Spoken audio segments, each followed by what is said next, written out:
भगवान की माया से हम फंस गए। हमारा जो स्वरूप है सुखमय है, आनंदमय है, नित्य है। अब हम अनेकता में, अनित्यता में, नाशवान शरीर में फंस गए। इसी से मुक्त होने के लिए हमको एक मनुष्य शरीर मिला है। जो हमारा स्वरूप है नैनम छिन्दन्ति शस्त्राणि नैनम दहति पावकः न चैनम क्लेदयन्त्यापो न शोषयति मारुतः। अग्नेयास्त्र की भी सामर्थ्य नहीं कि मुझे जला सके, वायुआस्त्र, वरुणास्त्र, इनकी ताकत नहीं कि वो हमें छू सके। नैनम छिन्दन्ति शस्त्राणि और नैनम दहति पावकः, आग की भी ताकत नहीं कि मुझे जला सके, पानी की ताकत नहीं कि मुझे डुबो सके, वायु की ताकत नहीं कि मुझे सुखा सके। ऐसा तो मेरा स्वरूप है। और ऐसे स्वरूप वाले मैं इस शरीर में फंसकर इस दुर्दशा में फंस गए कि छोटी छोटी बातों में भय, चिंता, शोक, मृत्यु, नाना प्रकार से। सत्संग इसी से आपको ऊपर उठाता है। सत आत्मा, असत सब कुछ, टोटल। उमा कहूं मैं अनुभव अपना, सत हरि भजन और जगत सब सपना, टोटल। हम सपने में जी रहे हैं। जब अंतिम समय आएगा तब पता चलेगा कि सपना था कि सही था। जैसे सपने में महल बनाया, ब्याह किया, लड़का बच्चा परिवार सब व्यवस्था, और जब सपन टूटा तो अपने अकेले ना। तो ऐसे दुनिया में लाखों का मेला जुड़ा, हंसा जब जब उड़ा तो अकेला। तब वो समझ में आएगा कि आप स्वप्न देख रहे थे। वास्तविक मोह निद्रा का नाश ना होने के कारण हम भगवान का भजन नहीं कर पाए। देह का नाश अवश्य होगा। जिसे तुम बहुत दुलार करते हो, मार खूब साबुन तेल लगा के स्वच्छ करते हो, सुगंधित द्रव्य लगाते हो, शीशा में देख के गर्व करते हो, ये तुम नहीं हो, ये तुम्हारी पोशाक है। ये तुम्हारी पोशाक है, तुम नहीं हो। और इसका नाश होगा। पोशाक फटेगी, पहनने वाला नहीं फटेगा। बम की ताकत नहीं कि उसे फाड़ सके, वो अविनाशी है। इसी नाशवान का नाश होगा। जब शरीर का नाश ही होना है तो ऐसी कमाई कर लो जो अविनाशी है। तुम्हारे पास अविनाशी कमाई क्या है? आप विचार करके देखो। आप कहोगे इतने बीघा जमीन, इतना बैंक बैलेंस, इतने बड़े पद में, इतनी, ये सब हमने मेहनत करके प्राप्त किया। स्वप्न में जब आखिरी समय होगा, जगोगे तो न पद जाएगा, न बैंक बैलेंस जाएगा, न जमीन जाएगी, न परिवार जाएगा। जाएगा नाम, भगवान का नाम। इसीलिए कबीरा सब जग निर्धना, सब जग निर्धना, धनवंता नहीं कोई। धनवंता सोई जानिए जाके राम नाम धनो। आप सबसे प्रार्थना है, नाम जप कीजिए। जितना नाम जप करोगे उतना ही आपके पापों का नाश होगा। पापों का नाश होने से दुख का नाश होता है, चिंता का नाश होता है, शोक का नाश होता है, और भगवान प्रिय लगने लगते हैं। सबसे बड़ी बात होती है भगवान प्रिय लगने। जिससे भगवान प्रिय लगने लगे, बस यहीं से जीवन का वो सुख प्राप्त होगा जो हम जन्म जन्म से भटकते हुए अभी तक नहीं प्राप्त कर पाए। अति आनंद, महामोद, महाप्रेम, ये भगवान से प्राप्त होता है।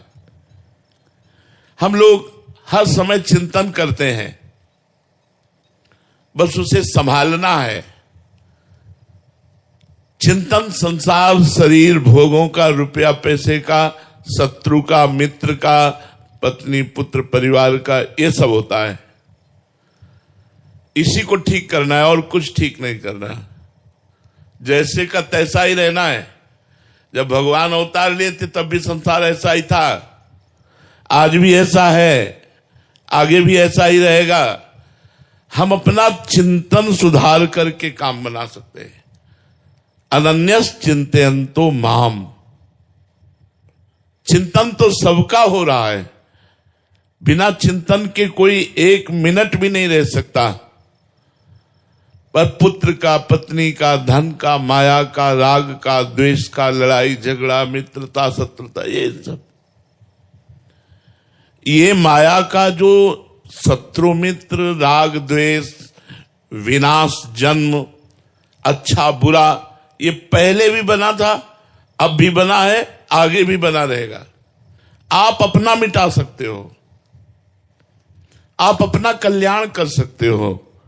तो आप संसार की चिंता न करके श्री जी की चिंता करें, श्री जी का चिंतन करें। राधा राधा सब काम करते जाएं। किसी भी कार्य के लिए ये नहीं कि ये छोड़ो तब भजन करो, भजन करते हुए कार्य करो। सच्चा जो कार्य है वो भजन करते हुए। भजन में बड़ी सामर्थ्य है। भक्तमाल जी में एक चरित्र आता है कुबा जी का। इनकी संतों पे बड़ी श्रद्धा थी। जो भगवान से प्रेम करना चाहते हैं उनको संत बहुत प्यारे लगते हैं, और जिन्हें संत प्यारे लगते हैं उन्हें भगवान बहुत प्यारे लगने लगते हैं। भगवान की बड़ी कृपा होती है। अब वो गरीब थे पर संत सेवी थे। जहां संत को देखते साष्टांग दंडवत करते, घर लाते, चरणामृत उतारते, चरणामृत उतार के उनकी आरती करते, साष्टांग दंडवत, फिर प्रसाद पवाते और फिर प्रार्थना करते कि आप रुके रहिए। अगर वो रुकते तो रुकते, नहीं तो चले जाते। ऐसा अब कहां हो रहा है? देखो ना कलयुग का प्रभाव कैसा हो रहा है। हम लोग जब बच्चे थे, जब संत महात्मा गांव की तरफ आते दिखाई देते तो पिताजी कहते दौड़ो, और सब 500 मीटर दूर दौड़ करके जाके सब साष्टांग दंडवत, और उनको घर लिवा के लाते, उनके चरण धोते। यार उन्हीं का प्रताप, चरणामृत का प्रताप संतों की। एक दिन 50 संतों की मंडली आ गई कुबा जी के यहां। और जिसे आज की भाषा में मजदूरी कहते हैं, वो मजदूरी करके अपने परिवार का पोषण करते थे। तो एक दो संत को पवाने की तो सुविधा हो सकती है, लेकिन 50 संत, और गरीब को कोई उधार भी नहीं देता। पड़ोसी से भी मांगो तो दरवाजा बंद ही कर लेगा। देखो ना, सुदामा जी को चावल भी नहीं दिए थे, टूटे हुए चावल के कण दिए थे। कुबा जी ने बहुत प्रयास किया कि आज हमारे यहां संत आए हैं और संत भूखा न चला जाए। ये बड़ी मर्यादा है गृहस्थ की कि कोई दरवाजे से भूखा न जाए। जैसे आपके दरवाजे कोई आया है, राधे श्याम आवाज दे रहा है, आप निकलिए। 3 बातें तो आप सबको दीजिए। पहला मृदु वचन, राधे श्याम राधे श्याम। दूसरा आसन, आइए बैठिए। तीसरा पानी, जल पिएंगे आप? अब वो कह रहा मुझे 5000 रुपया चाहिए। अब इस पर आपकी छूट है। आपका विवेक काम करे, आपके पास है तो दे दीजिए, नहीं तो नहीं दीजिए। फिर आपको कोई अपराध नहीं लगेगा। नहीं, अतिथि अपमान का अपराध लगता है। जैसे आपके दरवाजे कोई आया और बोला राधे श्याम, हमने कहा भाग जाओ, वो तो भाग जाएगा, लेकिन तुम्हारे पुण्य भी भाग जाएंगे, तुम्हारे पुण्य भी नष्ट हो जाएंगे। और कहीं संत, तो देखो हम इसीलिए छूट दे के बात कर रहे हैं कि 3 बातें आप सबका सम्मान कर सकते हैं तो आपको अपराध नहीं लगेगा। मृदु वचन, आसन और जल, ये किसी को भी दे सकते हैं। जरूरी नहीं गेट के अंदर लाना है, बाहर ही दे सकते हैं। कुर्सी डाल दी, ऐसे आसन डाल दिया, आप बैठिए। अब भोजन पाएंगे आप? नहीं, हमें रुपया चाहिए। किस लिए? प्रश्न बनता है, किस लिए? बोले हमको अमुक कार्य कराना है, हमारी सामर्थ्य नहीं है या हमारी श्रद्धा नहीं है। दोनों बातें आप कह सकते हो, कोई अपराध नहीं लगेगा। लेकिन अनादर नहीं, वो तो भाग जाएगा, लेकिन तुम्हारे पुण्य भी नष्ट हो जाएंगे। और कुबा जी के यहां तो संत आए थे, और कुबा जी स्वयं में महान संत थे। अब संत संत की महिमा को जानता है, अब संत भूखे चले जाएं, ये बड़ी समस्या। तो एक सेठ जी राजी हुए कि हम तुम्हारे संतों को भोजन करा देंगे, तुम हमारा कुआं खोद देना। 50-60 हाथ नीचे जल निकलता। उन्होंने कहा हम और पत्नी मिलकर दोनों जरूर आपका कुआं खोद देंगे, आज आप हमें दाल चावल घी बूरा दीजिए, जिससे संतों की सेवा। खूब संतों को पवाया, संत भगवान नाम कीर्तन करते हुए प्रसाद पाए, जय जयकार हुई और वो गए। कुबा जी 1 मिनट भी नाम नहीं छोड़ते थे, ये खास बात थी उनकी। सेठ के कथनानुसार कुआं शुरू किया खोदना। राम जी के भक्त थे तो एक फावड़ा मारते राम, उठा करके तसले पे देते, वो उनकी पत्नी कहती राम, और वैसे हर फावड़े पे नाम, हर तसले पे नाम। अब 20-30 हाथ कुआं खोद गया। अब नीचे बालू वाली मिट्टी थी, उसके लिए सपोर्ट चाहिए, लकड़ी आदि का सपोर्ट करके फिर खोदा जाता है। अब वो गरीब आदमी जो ही नीचे खोदे से ऊपर की मिट्टी, पत्नी ऊपर थी जो तसले से बाल्टियों से मिट्टी खींचती थी, और कुबा जी नीचे थे। कुंतलों टनों मिट्टी ऊपर उनके आ गई। अब वो चिल्लाई, गांव के लोग आए, जेसीबी तो थी नहीं पुराने जमाने में। अब वो बोले यार हटाते हटाते तो मरी जाएंगे, तो हटाने का श्रम क्यों करे, और उसको पूर दिया गया।